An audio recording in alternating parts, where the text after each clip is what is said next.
तो जी स्पेन में यहाँ पे आपका खर्चा कितना आ जाता है अगर आप अकेले आते हैं या फैमिली के साथ आते हैं, दुबई, सऊदीया, इंडिया, पाकिस्तान से आते हैं, तो यहाँ पे इमिग्रेशन तो हमें मिलती है, लेकिन जॉब्स कैसी हैं, अकामोडेशन का रेंट कितना होता है और हमें क्या कुछ बच जाता है और हमें अपने साथ कितने पैसे लेके आने चाहिए, ये मोस्टली आजकल ज़्यादा सवाल लोग मुझसे करते हैं। क्यों? क्योंकि स्पेन ने अपनी इमिग्रेशन तो ओपन करके रखी हुई है, तो इसी वजह से बहुत ज़्यादा लोग यहाँ पे आ रहे हैं। तो स्पेन में जितने ज़्यादा लोग आ रहे हैं उतनी ज़्यादा अपने लोगों के लिए प्रॉब्लम भी ज़्यादा बढ़ती चली जा रही हैं। एनीवे, स्टेप बाय स्टेप सारी चीज़ें आपको गाइड करता हूँ। सबसे पहले स्पेन में अगर आप आ जाते हैं तो आप आके अपनी इम्पाद्रोनामेंटो करवाते हैं, और ये आपकी इम्पाद्रोनामेंटो रजिस्ट्रेशन, इसको आसान लफ्ज़ों में प्रूफ ऑफ एड्रेस बोला जाता है, ठीक है, आसान लफ्ज़ों में, लेकिन स्पेनिश में हम इसको इम्पाद्रोनामेंटो बोलते हैं।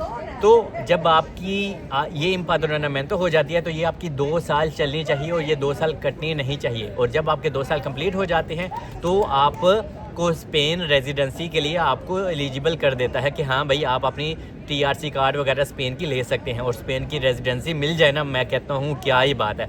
और स्पेन ने अभी अच्छा इकदाम क्या कर दिया कि पहले जब एक इंसान के 2 साल पूरे हो जाते थे तो आप लोगों को एक कॉन्ट्रैक्ट बाय करना पड़ता था, और उस कॉन्ट्रैक्ट की जो फ़ीस होती थी वो 8,000 यूरो से लेके 10,000 यूरो भी होती थी।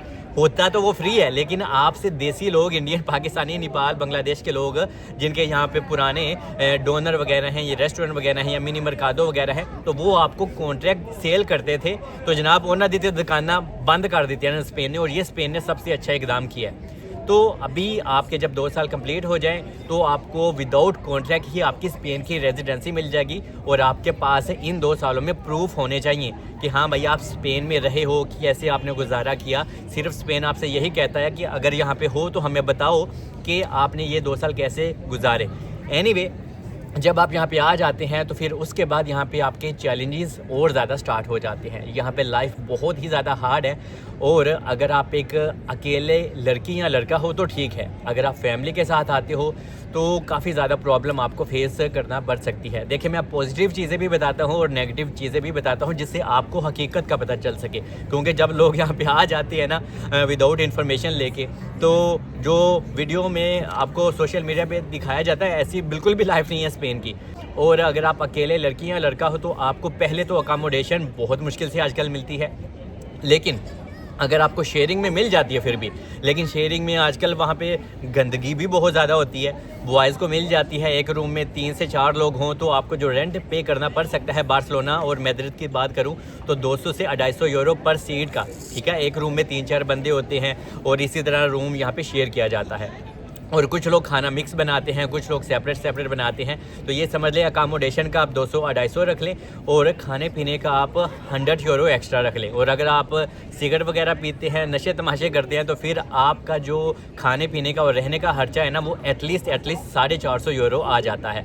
और यहाँ पे कुछ मम्मी डैडी लोग भी आ जाते हैं जिनके पास पैसा बहुत होता है, तो स्पेन पूछता है कैसा है पैसा, तो वो अपनी सेपरेट अकामोडेशन रखना चाहते हैं। तो सेपरेट अकामोडेशन या रूम वगैरह आपको आजकल 350 से 450 के बिटवीन ही मिलता है, और इसमें आपको 2-3 डिपॉजिट भी आजकल पे करने होते हैं। लेकिन आजकल सेपरेट रूम मिलना थोड़ा सा मुश्किल है, लेकिन जब आप यहाँ पे रहते हो, 2-3 महीने धक्के वगैरह खाते हो, तो ये काम भी आपका हो जाता है। स्पेन की अच्छी बात पता क्या है कि स्टार्टिंग में आपको मुश्किल तो होती है, लेकिन यहाँ पे आपका कोई काम रुकता नहीं है। देर सवेर आपका कोई इंडियन, पाकिस्तानी, आपका कोई रिश्तेदार, बहन भाई आपकी मदद करे ना करे, अगर आपके पास थोड़े से पैसे हैं ना तो आपका काम हो जाता है। इसके बाद ये तो हो गया जनाब आपका खाने पीने का और रहने का खर्चा। और अगर आप सिंगल लड़की हो तो लड़कियों को ऑब्वियसली शेयरिंग में 300, शेयरिंग में भी 250 से 300 यूरो पे करना पड़ सकता है। एक रूम में 2 गर्ल्स ही होती हैं। और अगर आपको सेपरेट रूम चाहिए तो आप यूनिप्लेसी से भी देख सकते हैं, आप आइडियालिस्टा से भी अपने लिए रूम वगैरह सर्च कर सकते हैं पूरे स्पेन में। और यहाँ पे जब आपको सेपरेट रूम एक लड़की को मिल जाए तो उसकी भी तकरीबन जो महीने का रेंट है 350 से 400 यूरो ही होता है। और बाद में जॉब्स की बात मैं बाद में करता हूँ, पहले जो बेसिक है ना वो आपको बता दूँ। इसके बाद अगर आप अपनी फैमिली के साथ हो तो यहाँ पे चीज़ें और ज़्यादा मुश्किल हो जाती हैं, क्योंकि दुबई सऊदीया से बहुत ज़्यादा लोग यहाँ पे आना चाहते हैं, क्योंकि दुबई सऊदीया में अकामिया वगैरह हमें और बच्चों की एजुकेशन बहुत महंगी है। तो यहाँ पे बच्चों की एजुकेशन तो फ्री है और बहुत अच्छा सिस्टम है यूरोप का। तो इसीलिए लोग यहाँ पे आते हैं कि यार हम एक ऐसे कंट्री में जाके रहें, सर्वाइव करें जहाँ पे हमें बाद में अकामिया वगैरह लेने ना पड़े, क्योंकि दुबई सऊदीया कतर ओमान में तो आपको वीज़ा बार बार सिस्टम करना बहुत पड़ता है और आपको ठीक ठाक रकम पे करनी होती है। तो यहाँ पे ऐसा नहीं होता और ऑब्वियसली कुछ पाने के लिए आपको थोड़ा सा स्ट्रगल करनी होती है। और फैमिली के लिए अगर आप हस्बैंड वाइफ हो और आपके साथ एक बेटी या बेटा है, 4 लोग हो, तो आपको एक T1 अपार्टमेंट चाहिए। और T1 अपार्टमेंट अगर आपको मेन बार्सिलोना में या मैड्रिड में लेना है तो ये बहुत एक्सपेंसिव है और मिलता भी आसानी से नहीं है। यहाँ पे आजकल एजेंसीज वगैरह हैं, मैं तो इस तरह के काम नहीं करता भाई, ठीक है ना ही आप मुझे पूछें, मैं आपको सिर्फ इन्फॉर्मेशन और वैलिड इन्फॉर्मेशन प्रोवाइड करता हूँ। जैसे यूनिप्लेसिस से आप अपने लिए अकामोडेशन वगैरह अपार्टमेंट वगैरह ले सकते हैं, सर्च कर सकते हैं, मिल जाते हैं लोगों को। और जो T1 अपार्टमेंट है वो आजकल 850 से 900 यूरो आपको पे करना पड़ सकता है। लेकिन अगर आप बार्सिलोना से मीन के थोड़ा सा कतलान थोड़ा सा और दूर हो जाते हैं, सबा दिल की तरफ चले जाते हैं, थोड़ा और परे चले जाते हैं सिटी से, तो वहाँ पे आपको समझ लें कि T1 क्या होता है, एक रूम होता है, किचन बाथ आपका सेपरेट होता है और छोटा सा टीवी लॉन कह लें, तो इसको T1 यहाँ पे बोला जाता है। T2 में 2 आपके कमरे होते हैं सोने के लिए और छोटा सा टीवी लॉन भी थोड़ा सा होता है और किचन बाथ होता है। तो T2 का जो आज का रेट है वो 1100 से 1100 यूरो हर महीने रेंट है, और जो T1 है उसका तकरीबन 850 से 950 यूरो रेंट होता है। आप कोशिश करें कि आप थोड़ा सा सिटी से दूर चले जाएं तो आपको थोड़ा सस्ते में मिल सकता है। लेकिन अगर आप गांव में जाएंगे तो वहाँ पे फिर आप थोड़े से बोर हो जाएंगे, आप कहेंगे यार सानू रौनक मेला भी देखना है, क्योंकि पूरे स्पेन में आपको अपने देसी कम्युनिटी बहुत अच्छे से मिल जाती है, वलेंसिया में भी मिल जाती है, वलेंसिया में पाकिस्तानी बहुत ज़्यादा है और आपको अपनी देसी इंडियन पाकिस्तानी कम्युनिटी हर जगह ही मिल जाती है। लेकिन आप अपनी देसी कम्युनिटी से तो दूर ही रहें, मैं तो हमेशा अपने लोगों से दूर ही रहता हूँ और आपको भी यही मशवरा देता हूँ, क्योंकि ये बहुत नुकसान करते हैं और आपसे ठीक ठाक आपका फ़ायदा उठाते हैं। लेकिन अगर आपकी फैमिली है यहाँ पे, जैसे कि मेरी फैमिली है यहाँ पे, तो फिर आपको कोई इतना मसला मसाइल नहीं होता। और स्पेन में आपको खाने पीने की सारी हलाल हराम चीज़ें भी मिल जाती हैं, इसमें आपको परेशान होने की ज़रूरत नहीं है। और यहाँ का वेदर बहुत कमाल का वेदर होता है, मैं कहता हूँ यार हद गल्ला दो सारी, हाय मैं थक गया, ऊपर बैठता हूँ मैं। तो उसके बाद जब आपको अकामोडेशन भी मिल जाती है और तब आपकी लाइफ थोड़ी आसान हो जाती है, और उस अकामोडेशन में आप अपनी खुद की इम्पाद्रोनामेंटो भी करवा सकते हैं। मतलब कि अगर आपने पहले किसी और जगह पे अपनी इम्पाद्रोनामेंटो करवाई थी पैसे ले दे के, और बाद में कहीं आपको अपनी अकामोडेशन मिल गई या आपको अपार्टमेंट मिल गया या रूम मिल गया सेपरेट, तो आप उस जगह पे अपनी इम्पाद्रोनामेंटो को चेंज करवा सकते हैं, ठीक है। तो ये अगर आपका काम हो जाता है ना, तो मैं कहता हूँ सत्ता ही है रहा और बहुत अच्छा हो जाता है। फिर आप उसी घर में रहते हैं जहाँ पे आपकी इम्पाद्रोनामेंटो चल रही होती है, क्योंकि यहाँ पे कुछ लोग आपकी इम्पाद्रोनामेंटो बाद में कटवा भी देते हैं। तो अगर आप उसी घर में रहोगे तो फिर आप खुद मालिक हो, तो फिर आप क्यों अपनी इम्पाद्रोनामेंटो कटवाओगे। तो जो फैमिली वाले लोग हैं 3-4, तो आपका रेंट ही 850 से 950 रेंट चला गया, और समझ लें 600 यूरो आपके पास होना चाहिए खाने पीने का एक महीने का, अगर आपने गुजारा करना है। क्योंकि मियाँ बीवी तो सर्वाइव कर लेते हैं, लेकिन बच्चों को तो इंसान सर्वाइव नहीं करवा सकता। लेकिन अगर आप बहुत कंजूसी करें तो 500 से 550 600 आपका खर्चा आराम से आ जाएगा हर महीने का। और अगर आप मेन बार्सिलोना और मैड्रिड में रहते हो तो आपको अपना मेट्रो कार्ड भी बनवाना होता है, वो इतना महंगा नहीं है, उसकी आपको परेशानी लेने की ज़रूरत नहीं है। और जब आप यहाँ पे रहते हैं तो आप अपना मेडिकल कार्ड ज़रूर बनवाएं। अल्लाह ना करे अगर आप बीमार हो जाते हैं तो इससे फिर आपको हेल्प होती है और आपको कुछ भी पे नहीं करना पड़ता। और ये यूरोप का सबसे अच्छा लॉ है, मैं कहता हूँ बाकी सारी गल्लें छाड़ दो, ये जो मेडिकल कार्ड वगैरह और सहूलत है ना, ये बहुत अच्छी है। लेकिन ऐसा भी नहीं है कि अगर कोई इंसान को बहुत बीमारी होती है उसका इलाज उसी वक्त हो जाता है, फ़ौरन तो नहीं होता तो फ्री ही है, लेकिन आपको अपॉइंटमेंट मिलने में थोड़ी सी प्रॉब्लम होती है। लेकिन जब भी देर सवेर आपको अपॉइंटमेंट मिल जाए तो आपका इलाज वगैरह बिल्कुल फ्री ऑफ कास्ट होता है। और आपको यहाँ पे मंदिर मस्जिदें भी मिल जाती हैं, गुरुद्वारा भी मिल जाता है, आप क्रिश्चियन हैं आपको यहाँ पे चर्च वगैरह भी मिल जाते हैं, आपको हर सहूलत मिल जाती है। और स्पेनिश लोग भी बहुत मज़े के और खूबसूरत हैं, मोस्टली यहाँ पे मैं कहता हूँ बड़ी सोनिया कुरिया भी होंगे ने जनाब और यहाँ पे बीचेस भी बहुत अच्छे और मज़े के हैं। अगर आपने यहाँ पे जॉब करनी है तो जॉब के हालात इतने अच्छे नहीं हैं, क्योंकि इतनी आसानी से मिलती नहीं है। स्पेनिश भी मैटर करती है,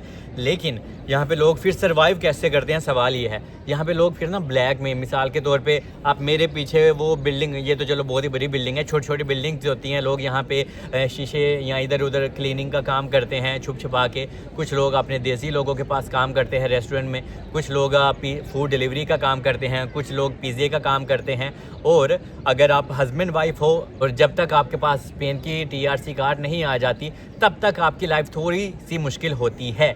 क्यों? क्योंकि आपको जहाँ पे भी जॉब मिलती है वो आपको थोड़े से कम पैसे देता है। समझ लें, अगर आप किसी एशियन के पास रेस्टोरेंट में काम कर रहे हो या मिनी मर्कादो पे, किराना स्टोर पे काम कर रहे हो, तो वो आपको 800 यूरो देता है, 700 से 800 यूरो। लेकिन जो बेसिक रेट है वो है 1250 से 1350 यूरो। लेकिन अपने देसी लोग क्या करते हैं, वो आपसे 6 दिन काम लेते हैं, 1 दिन रो रो के छुट्टी देते हैं और पैसे भी आपको तकरीबन 700 या 800 यूरो ही देते हैं। लेकिन जब आपके पास फिर TRC कार्ड आ जाता है, और यहाँ पे एक चीज़ मैं स्किप कर गया, अगर आप हस्बैंड वाइफ हो और दोनों ही काम करते हो, हस्बैंड भी कोई काम करता है कोई किसी रेस्टोरेंट में या मिनी मर्कादो में, 700-800 वो हो गया, और कोई वाइफ भी कोई छोटी सी मिनी जॉब करती है किसी के घर में या क्लीनिंग की, तो उसका भी तकरीबन 600-700 यूरो बन सकता है। दोनों बंदे काम करेंगे तो आपका गुजारा ठीक है। और जो सिंगल बंदा है, मैं कहता हूँ उसकी लाइफ आसान रहती है, चाहे वो लड़की हो या लड़का हो। अगर आप किसी जगह पे काम कर रहे हैं 850 यूरो में या 800 यूरो में, तो समझ लें आपका खर्चा भी चला गया और आपने खाना पीना भी कर लिया, और आपको फिर एक्स्ट्रा आपके पास 100 या 200 यूरो एक्स्ट्रा आपके पास बच भी जाता है। बस फैमिली वालों का थोड़ा सा पंगा होता है। और कुछ लोग यहाँ पे फूड डिलीवरी का भी काम करते हैं, कुछ लोग फ्लीट के ऊपर भी काम करते हैं, मीन के आपका गुजारा हो जाता है। और जो लोग फूड डिलीवरी का साइकिल के ऊपर काम करते हैं, वो दिन के तकरीबन 30-35 यूरो बना लेते हैं। ठीक है, बारिश हो तो थोड़े से और ज़्यादा पैसे बन जाते हैं, लेकिन बारिश में एक्सीडेंट भी बहुत ज़्यादा होते हैं। पर जब आपके पास TRC कार्ड स्पेन का यहाँ का आ जाता है, तो आपको जॉब भी बहुत आसानी से मिल जाती है। और जहाँ पे भी आपकी जॉब लगती है, मिसाल के तौर पे जैसे कि मेरा कज़न मैकडोनल्ड में काम कर रहा है, और एक मेरा दोस्त है वो सबवे में काम कर रहा है, तो 5 दिन काम होता है हफ्ते में और 2 दिन छुट्टी होती है। और उसको जो सैलरी आती है हर महीने, वो आती है, किसी महीने उसको 1350 यूरो आ जाते हैं, किसी महीने उसको 1400 भी आ जाता है। मीन के 1350 से 1400 यूरो के बिटवीन उनको महीने का आ जाता है। और आपको यहाँ पे फिर TRC कार्ड है, तो मैं कहता हूँ इसके बहुत ज़्यादा फ़ायदे हैं। ऑफिसली आप अपने होम कंट्री जा सकते हैं, आप पूरे शेंजन में वीज़ा फ्री ट्रैवल कर सकते हैं, और भी इसके बहुत ज़्यादा फ़ायदे हैं। आप अपना कोई बिज़नेस वगैरह भी कर सकते हैं। और बिज़नेस से मैं आपको एक चीज़ बता दूँ, जब भी आपने यहाँ पे स्पेन में आना है, आते ही आपने अपना बिज़नेस कभी भी शुरू नहीं करना, क्योंकि यहाँ पे एजेंटी गिरी होती है और लोगों के पास इंफॉर्मेशन नहीं होती, तो वो आपसे बहुत आपका बिज़नेस तो ओपन करवा देते हैं, लेकिन ठीक ठाक पैसे चार्ज करते हैं। तो अगर आप स्पेन में यहाँ पे अपना कोई बिज़नेस ओपन करना चाहते हो, मिनी मर्कादो, पिज़्ज़ा वगैरह, बहुत अच्छी बात है, लेकिन आप 6 से 8 महीने के बाद करें, तब तक आपको सारी मार्केट पता चल जाती है, आपको यहाँ का सारा सिस्टम पता चल जाता है, फिर आपको फिर नुकसान वगैरह भी नहीं होता। और कुछ लोग यहाँ पे कंस्ट्रक्शन की फील्ड में भी काम करते हैं, और कुछ लोग एग्रीकल्चर की फील्ड में भी काम करते हैं गुजारा वगैरह करने के लिए। और एग्रीकल्चर में भी आपका तकरीबन डेली का अगर मैं बात कहूँ तो 35 से 40 यूरो आपके बन जाते हैं। टमाटरों का काम होता है, यहाँ पे बहुत बड़ा एग्रीकल्चर सिस्टम है जी स्पेन में, तो काम करने वाला बंदा होना चाहिए, काम इंसान को मिल ही जाता है। बाकी स्पेन की इमिग्रेशन ओपन है, तो बहुत ज़्यादा यहाँ पे रश हो रहा है, तो ऑब्वियसली हर बंदा यहाँ पे आ सकता है। दके टुडे खाने के बाद ही स्पेन आपको TRC कार्ड भी देता है। बाकी आई लव यू ऑल, मिलते हैं नेक्स्ट वीडियो में, स्टे ब्लेस।